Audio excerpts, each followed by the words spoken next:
Hello and welcome to All the Pies. My name's Si. There's no fucking Kev here this week. He's all poorly and that, So send him all your best to the big lanky freak. But I do have a special guest for this week's show. Oh, who's it going to be? Well, you'll have to fucking wait and find out. God, he scored so many goals. Hey, it's Raul Kohli.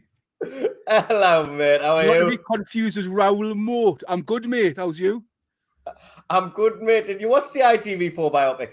Nah, I found out there was no Gaza in it. I thought, get the fuck. Yeah. I was nearly in it. Were you nearly in it?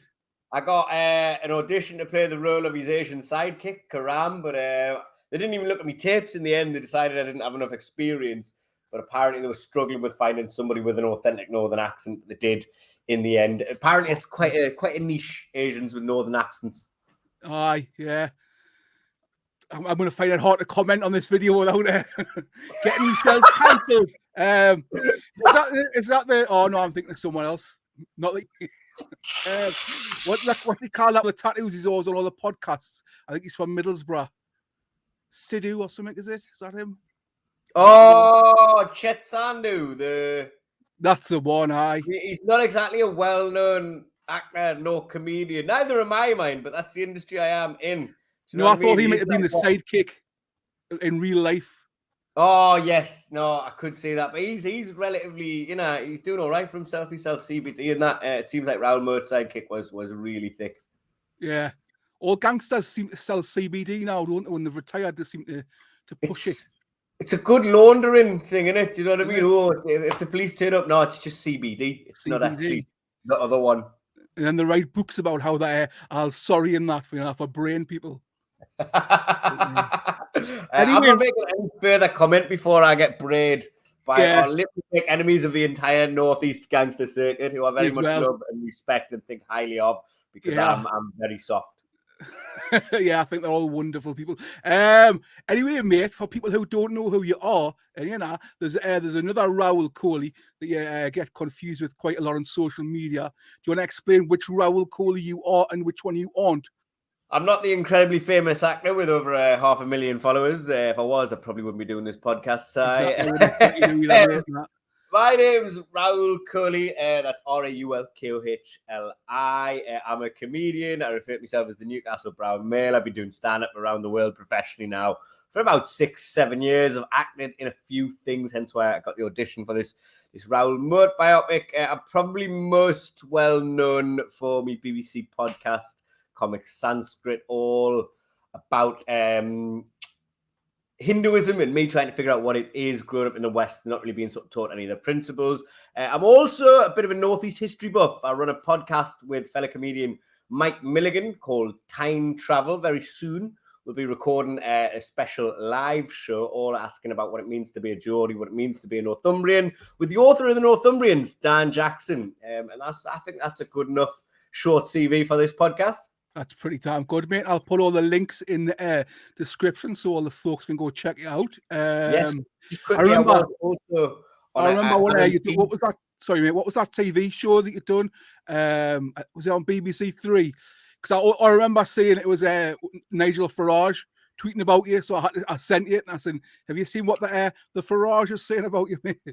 Yes, I think you were the first one to awaken us to that, and that was a bit where I think that was for me a bit of a breakthrough moment as a comedian, because I was in Belgium at the time, and I'd woke up incredibly hungover after getting hammered and smoking a spliff with Tinky Winky from the Tubbies, and then woke up to see Nigel Farage had wrote an op-ed about us in the Telegraph. That wasn't actually for TV; it was for school kids. It was part of something for like Bite Size. And it was called Don't Hate the Debate. And it was encouraging kids to talk about politics without falling out over it. And Nigel Farage, who wasn't on the show, fell out over it, got the whole thing cancelled, and it never got shown in schools in the end. Really?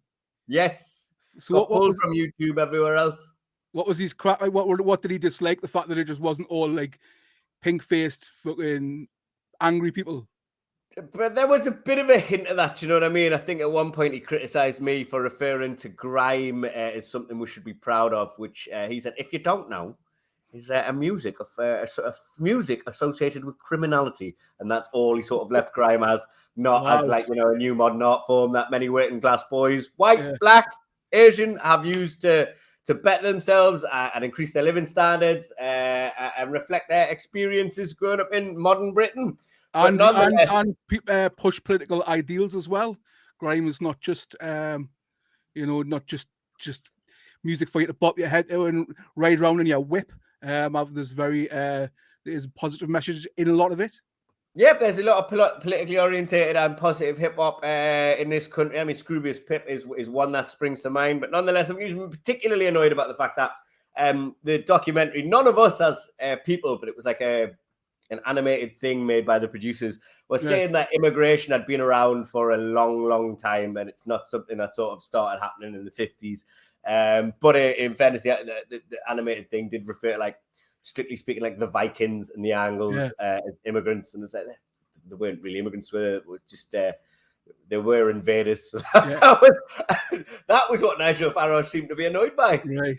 I can't wait for someone one day to tell him that every single one actually originates from Africa. I cannot wait for that.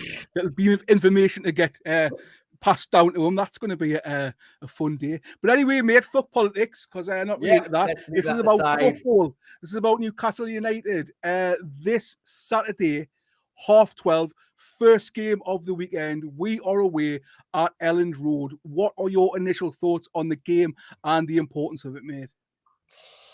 It's a big game, isn't it? I think it's the closest thing we've probably got in terms of geographic location to a rivalry. I wouldn't go as far as calling it a derby, but Leeds are an hour and a half. It's the quickest place I can drive to gig-wise.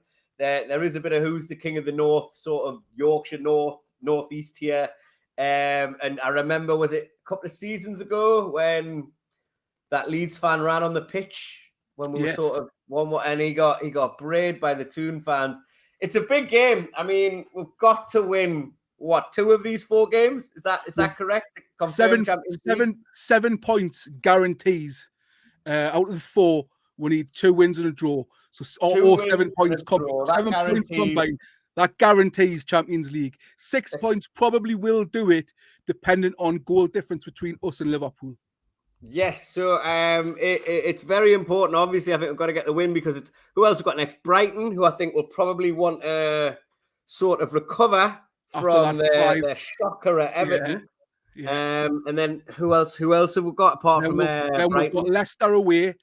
No, Leicester at home. Sorry, Leicester at home. Sorry, which will be another massive game. And then we have Chelsea away, the final day of the season. Well, I think Chelsea have just come to form. Leicester and Leeds, especially after Everton's win against Brighton, are going to be now playing for their lives. Mm-hmm. And I think, look, you don't live in history, do you? It's not as easy as you say to go, oh, well, at the start of the season, if you told me Europa League in a cup run, I would have bitten your hand off. It's at this point, like Arsenal finding out, having spent so long in the Champions League places, for us to fall off at the end of the season, devastating. That would be devastating. It would hurt. You know what I mean? Regardless of, Europa would be great, even if we've got Europa Conference League. And we'll probably could go on and get the semis, or maybe even win that if you judge by West Ham's record. West Ham, exactly, yeah. But well, looking at the previous fixtures between the 2 teams, not that it means a great deal. With this Newcastle side, as we know, is completely different. But since the Premier League began, since the 2 teams have played each other in that league, we've won 12, they've won 7. There've been 8 draws. The last time we played them at home, we drew 0-0. That was it was on New Year's Eve, 0-0. Then we beat them 1-0 away. Before that, then it was a draw. Then we beat them, and then 2020, that was still under good old Stevie Bruce. We got smashed 5-2. But obviously that form doesn't really mean a great deal nowadays. So 2 things on that. That 5-2, I think, was where just pretty much any time Leeds had a corner, anyone could score. I think both of our goals came from a Leeds corner, and like 4 of their goals did. Yeah. I remember that game. It was quite exciting, if not depressing. It was a mixture of both, definitely. Yep. But I've not got a good feeling. Really? It's superstition more than anything. Leeds are tutty, as you might say in Punjabi, which is the Which Punjabi for means shit. But I look at West Ham against Man United last weekend, and I feel like part of that was sometimes, these managers that failed at a certain club when perhaps the rest of the resume wasn't quite as bad as it was at that individual club. Same with players, sometimes have a bit of a point to prove. Allardyce, really, I think for me, was the start of our downfall, at least in a managerial perspective, if you take the ownership out of it.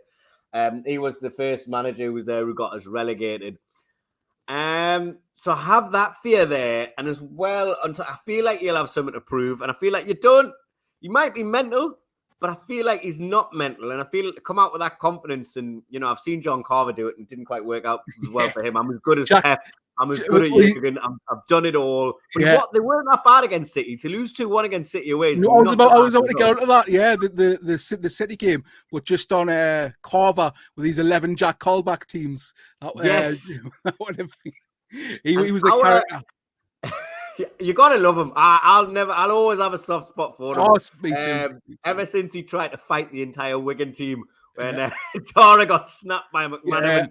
I've always just he's been there. He's just like a face that is perennially present in Newcastle United. You know what I mean? He's just so utterly Geordie. He's been there, like, I think through the Keegan days. Definitely through the Robson days. I don't know, Keegan Robson days, definitely. Yeah, every manager he's kept there. The reason I'm confusing him for Keegan is, did you see Scotland's win against Spain a few months ago? Right. That for me was, I was in Amsterdam. Let's not go into what happened in Amsterdam, but I was watching that in a bar that you could smoke inside of. So I think maybe I got a bit passively whatever. But it was just like me watching previous mags. It was just versus projected mags, because there was all these things about TYNE and another Scottish player maybe joining, who was McTominay. So they were playing for Scotland. But then in Spain, you had Mikel Merino, you had Joselu. And then I looked on the Scotland bench, and there was Steve Clarke, who manages for one day when Keegan walked out. And who was his assistant manager? John Carver. When I seen John Carver's face, my head nearly came straight off. I had no idea he was the assistant manager at Scotland now. It was. It was an enjoyable evening for all of them facts you've just mentioned and the result. But I still don't as a want Toon fan, I really enjoyed it. It was a lot of blasts from the past, and it made me feel very positive. But nonetheless, coming back to Saturday, did you say Leeds City? Sorry? Did you say Leeds City? I think Leeds' performance against City was much different to the Leeds we've seen in the last few months. Much improved. And I really reckon if they string a few results together, like Everton have against Brighton, they could turn it around. They're still in this, and we're not historically very good at 12:30 kickoffs. That is the main fear factor for me. That is the curse of the dinner time kickoffs. Having said all this, I believe Eddie Howe has cultivated a team and a culture that there's no such thing as chance. You create your own luck. And, sometimes that doesn't go your way, like hitting the bar. And that's it. We didn't play bad against Arsenal. Arsenal had a game plan. They stuck to it, and they sorted out very well. Credit to them. We were very unlucky with the Fabian Schär own goal. That little piece of brilliance from Odegaard. Maybe his pub could have done better, but I think, was it Murphy and Isaac both hit the woodwork? Yeah. First minute for Murphy. And then the penalty overturned. Yes, the penalty overturned, which apparently, from my view, I thought it was Stonewall, but apparently, from some of my reading on NUFC Twitter, it should have been overturned. Well, I couldn't make it to that game. It was one of the only games I haven't been to, so I gave my ticket away. So I got to watch it on Sky. Normally, I can't see everything up close at the match, but watching the replay on Sky, it did hit off his leg. But the controversy is, VAR is only meant to step in if it's a clear and obvious error by the referee, which it certainly wasn't, because he had to go to the screen and he still wasn't sure. So I think that seems to be the issue. Yep. I mean, that is an issue, but taking that aside, these things can happen in football. If you look at a lot of decisions, actually, I think somebody did a calculation where you had a lot of these sort of controversial decisions where it's not quite clear as day, it's not quite clear cut, we'd actually be sitting top of the table. Yeah. And that's a scary, scary thought. But all those early draws, it was all those early draws at the beginning of the season. Couple more all wins those from early them. draws, but also the loss against Liverpool. Quite a few sort of penalties not given and VAR's getting it wrong. We have been victim of quite a few of them. I don't think there's any bias. I just think is it PWGMOL? What was that? PMGOL, yeah. PMGOL. I think they're incompetent. It was something Fergie wrote about in his autobiography where he talked about this is the best league in the world. Now I'm left wing. It might not be a surprise to some of your listeners, given some of the things we talked about at the start. But he talked about the fact that they're unionized beyond criticism. Yeah. And I am left wing, but I am also in favor of balance. And he said we've got the best league in the world with some of the most, if not average, bad referees in the world. It's really, really piss poor. And I think to this day and age, I don't know how they're watching some of these things, not just in our games, for every team, and then they're seeing it on video and still getting it as badly wrong as they do.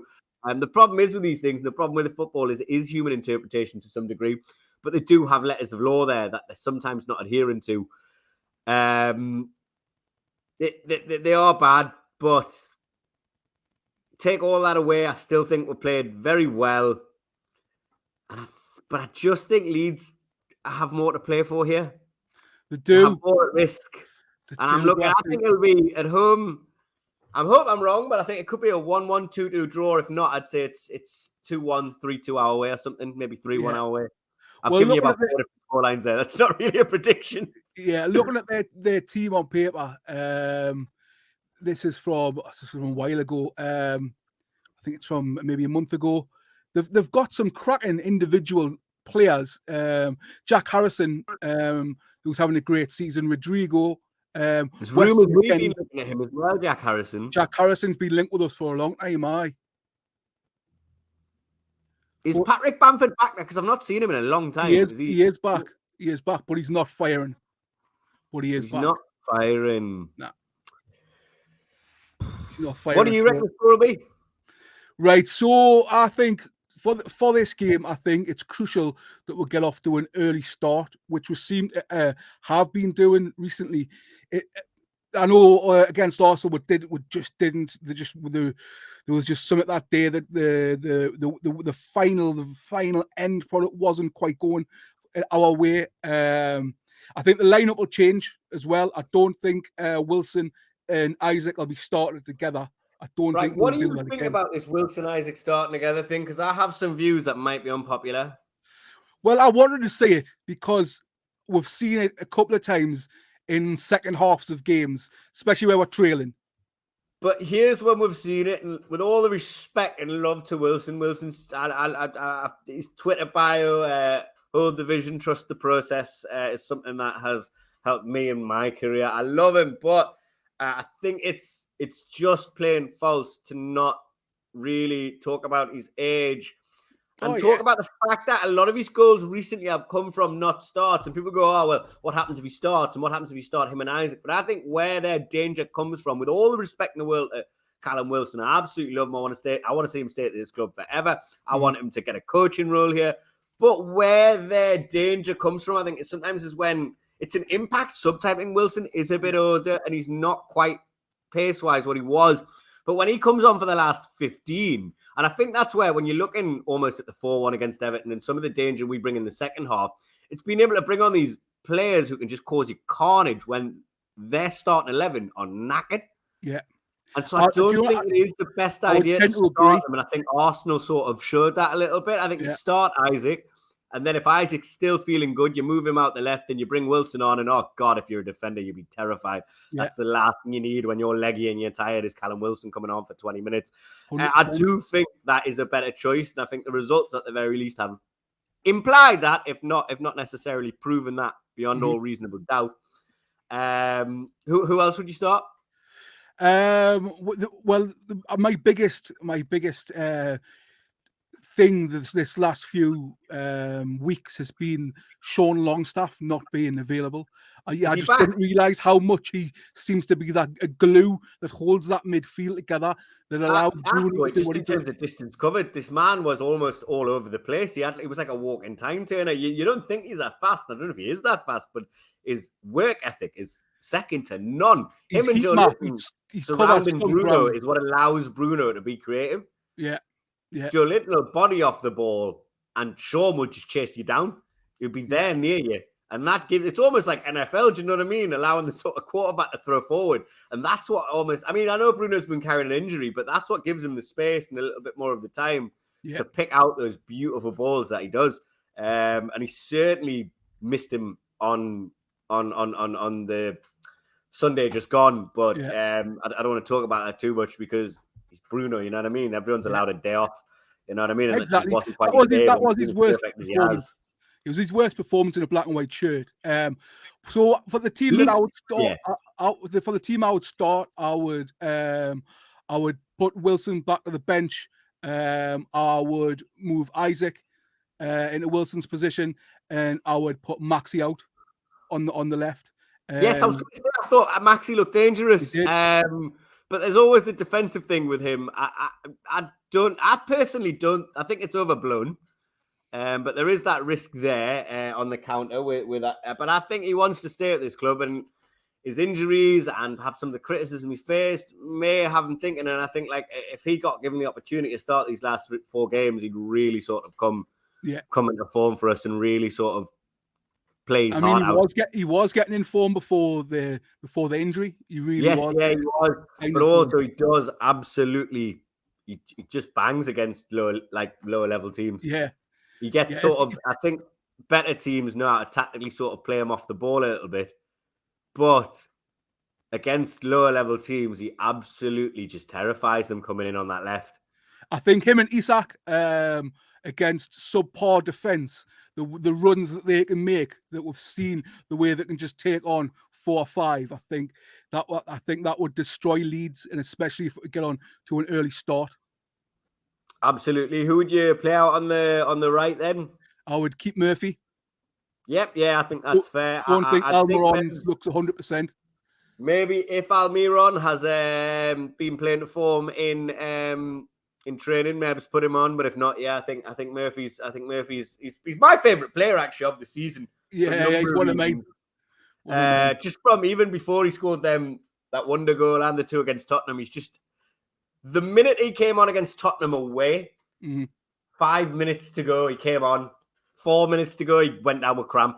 That made me laugh so much. And he was holding all the wrong body parts. And then from there, it's just been just a lot of fun. He's clearly a character, calling, Anthony Gordon, Starboy, Malfoy, that smile when he scored the volley against Tottenham, the wave off of, I cannot remember the player's name, against Southampton away. He's just a real character. And the fact that his dad's from Berkeley as well is just the icing on the cake. Because people from Berkeley sound ridiculous, don't they? He's just a mema's delight. He is. He's just so many. I got that wrong. Sorry, not Berkeley, Ashington. I meant Ashington. His dad's from Ashington. His mom's from Berkeley. And it's people from Ashington who sound ridiculous.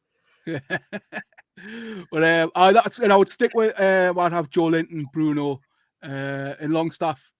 If he's Longstaff, is he fit? Definitely. They don't know that it's not definite. Apparently, there's no break. It was on Twitter this morning, and it's looking like it was less serious. Thought at first it was a break, then they said it was just bruising and swelling. Then they went back to saying, "Oh no, it looks more severe." He's having a scan Tuesday. Apparently, the scan results came back, and it's nothing severe. But I don't think he will start this week because he won't have trained. So I'd keep Willock, Bruno, and Joe Linton in the middle. But if he was fit, I would have Longstaff on. And then I would keep the same back 5. I would. Yeah. Would you not maybe think about, I mean, what do we think about Target sort of coming back into fitness and form? I still like Dan Burn. I think he gets far too much criticism. I think he's done an amazing job. And I think the passion he brings will be crucial for these last 4 matches. Absolutely. Yeah. I also think he's again, like with him, with Murphy, and I think it was something that happened with Chris Wood.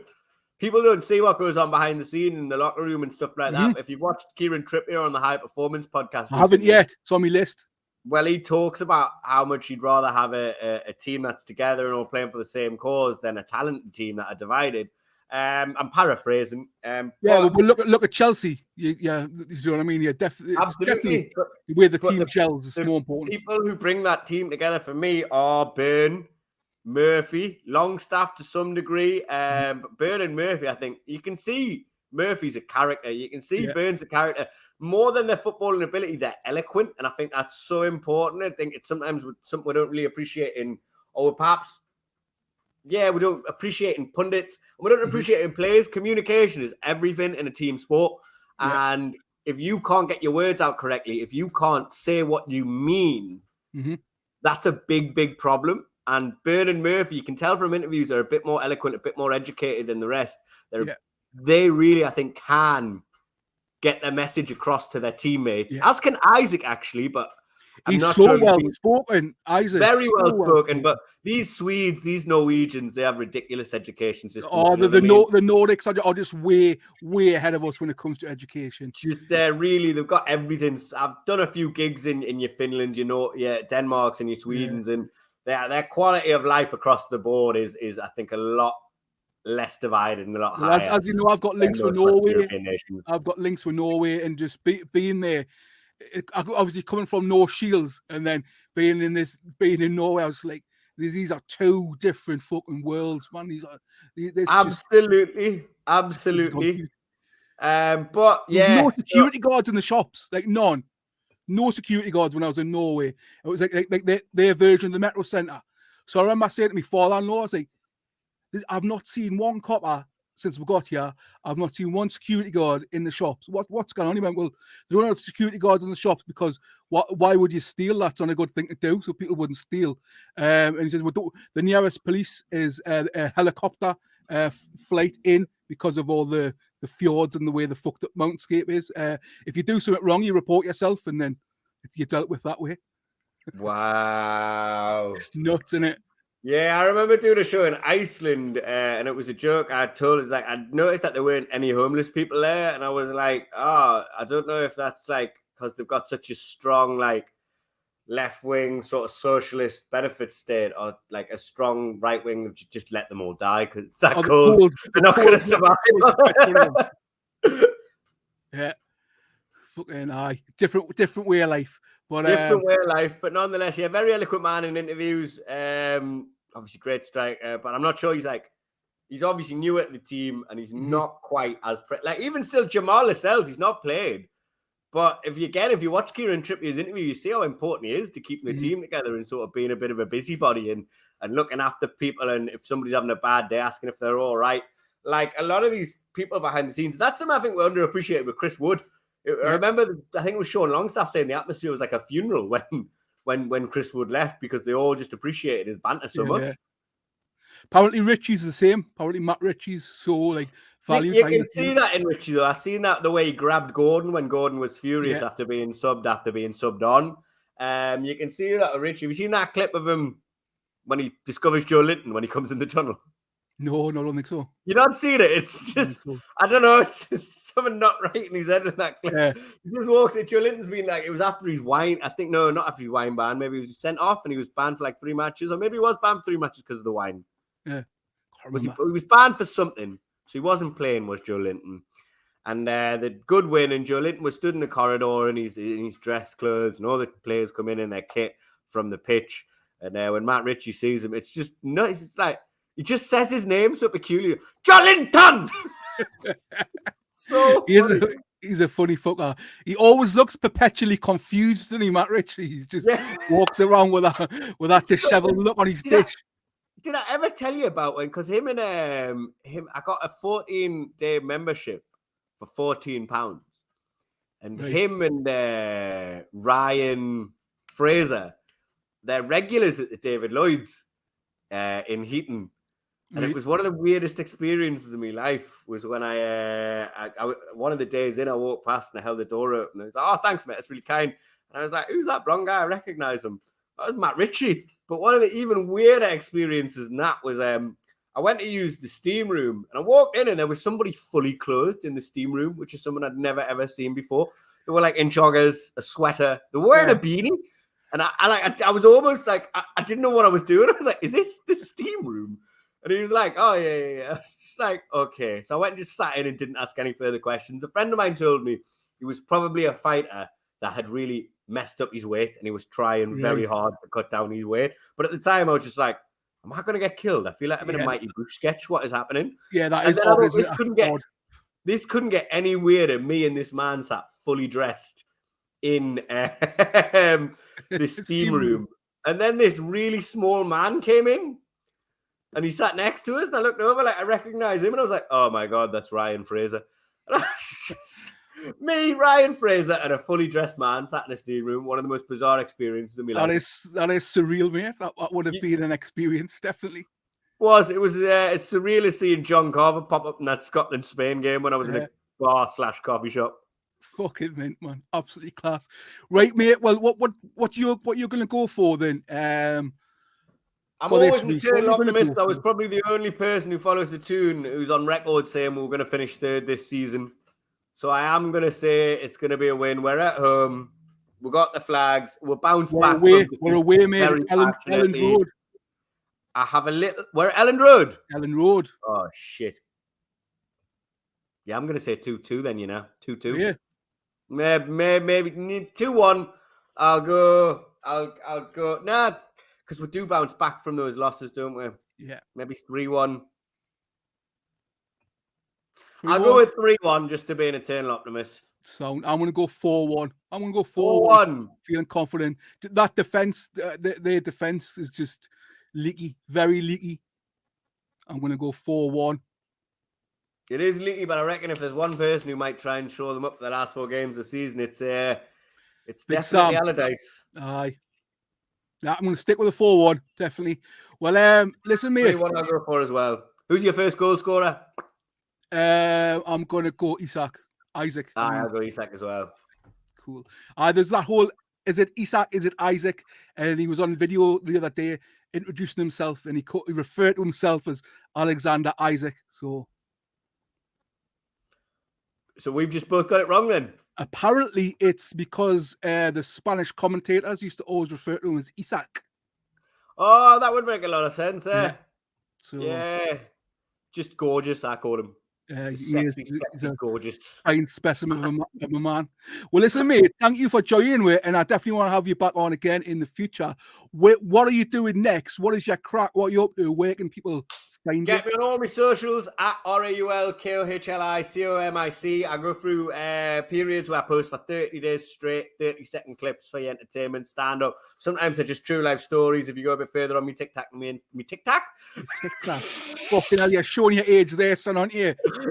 It's because we've been talking about Isaac, and I just had ack in my brain. Me ticky-tacky. We Pep Guardiola socials. If you go a bit down on my TikTok and my Instagram, you'll find the story of how I wasn't allowed into Southampton away, and that's quite a funny little story, if unfortunate for me. When are you next live in the Northeast? To get in, I'm doing a preview of my Edinburgh show. The full English, it's all about where I fit in as like an English Indian, but also a lot of commentary about the country at large, which I've based off all my travels around the country doing shows, and a little bit of a political analysis about the current landscape as well. The full English, 24th of July at the Stand, Newcastle. We've already sold about 20 tickets, which is about 10%. So it should sell very well. Get yourself a ticket, £10-12 on the Stand's website. I'm also doing that historical show on the 18th of September. Time travel, what it means to be a Geordie, or what it means to be a Northumbrian if you're from members outside the region, a little bit further out. Why I, man? I, singular I, question mark. That's also £10-12. We're also doing a charity show. Me, Gavin Webster, Lost Voice Guy. We're helping little Wilfie, Bruno's Magic Hat, raise money for the NUFC Foundation, the Bobby Robson Foundation, and the Northeast Food Bank. You're not going to see Lost Voice Guy. He won Britain's Got Talent. You're not going to see him for £10 anywhere else. He's doing this for free. He's giving it time because he believes in the cause and he believes in the kid. Me, Gavin Webster, him, Anth Young, and Elaine Robertson at the Stand on the 18th of June. All these tickets can be bought at the Stand's official website. Wicked. I'll try and put as many of them links as possible in the description box so people can go check it out. Thank you everyone for watching. If you have, as always, hit the like button. It helps spread this around to other Toon fans so they can see our videos and build the channel up. Subscribe if you haven't yet done that. Very important. Subscribe and comment below with what you think the score is going to be this Saturday at Ellen Road. Are you on the side of Raul with 3-1? With me, 4-1, or you're a bit more of a pessimist? What do you think's going to happen? Once again, Raul, thank you very much, mate. Much appreciated your time. And we'll see everyone later on. Cheers, mate.